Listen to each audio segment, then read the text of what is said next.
इथल्या आठवणी सांगायच्या म्हणजे इथल्या आठवणी म्हणजे काय सांग. आम्ही दोघं बोट मध्ये आणि आमचं पहिलं दोघांचं जेव्हा आम्ही 10वीत होतो तेव्हा हा आहे बोटमॅन आमचा कोळी आणि आणि तिकडे आणि तिकडे आमची बोट आहे. खरंच आहे हे बघा ह्याची बोट आहे तिकडे.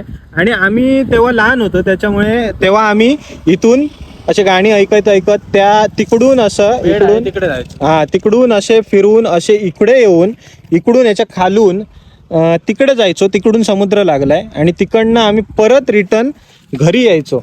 आणि त्या कालावधीत आम्ही काय करत असेल तुम्ही विचार करा. आम्ही त्या मुलींशी आता त्या मुली बघत असतील व्हिडिओ. त्या मुली आमचा ब्रेकअप झालाय त्या मुलींची आता त्या दोघी पण कायच नाही विषय. दिल्या घरी सुखी राहा असं आहे बरोबर. पण ते बघत असतील आठवेल त्यांना. तर त्यांच्याशी बोलत बोलत आम्ही हा किनारपट्टा सफर केला. पण ते दिवस खूप भारी होते यार. ते प्रेम पण असं लस्टवालं प्रेम नव्हतं एकदम चांगलं वालं नाही पहिलं प्रेम होतं तसं काहीतरी होतं. बाकी हा किस्सा माझ्या मित्राचा आणि माझा तुम्हाला कसा वाटला कमेंट करून सांगा. आणि आमचं गाव कसं वाटलं हे पण तुम्ही कमेंट करून सांगा.